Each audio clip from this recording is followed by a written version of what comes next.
అరెస్టులు ఇక నెక్స్ట్ జోగి రమేష్ అంటున్నారు. వల్లభనేని వంశీ కూడా ఆయన కూడా ఇంకా రెడీగా ఉంది నెక్స్ట్ అరెస్ట్ అని. జోగిరాజుతో కాదు ఫస్ట్ బోని కొట్టింది చెవిరెడ్డి మోహిత్ రెడ్డితో. కాకపోతే చివరికి అది 41 నోటీస్తో ఆగిపోయింది.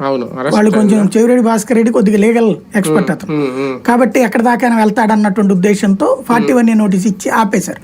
ముందైతే అతన్ని ఎయిర్పోర్ట్ కి వెళ్తా నుండి బలవంతంగా పట్టుకొచ్చారు కదా, అరెస్టే అన్నారు అప్పుడు స్టార్టింగ్. తర్వాత అరెస్ట్ కుదరదు ఎందుకంటే స్పాట్ లో ఎవిడెన్స్ లేదు, అతను అది ప్రొడ్యూస్ చేయగలిగాడు.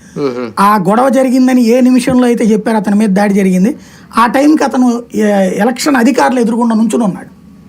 అది సీసీ క్యామ్స్ తో సహా ఎవిడెన్స్ ఉంది కాబట్టి పెడితే రేపు పొద్దున మొత్తాన్ని అందులో అతను లాయర్ చెవిరెడ్డి భాస్కర్ లీగల్ గా మంచి సబ్జెక్ట్ ఉన్నాడు కాబట్టి మొత్తాన్ని ఇరికిస్తాడు అన్నటువంటి భయంతో 41 నోటీస్ ఇచ్చి ఏది అరెస్ట్ చేయకుండా అక్కడి నుంచి బలవంతంగా ఎందుకు తేవాలి చెన్నై నుంచి తెచ్చి 41 నోటీస్ ఇచ్చి పంపించారంటే అక్కడ ఆయుధం ఉంది.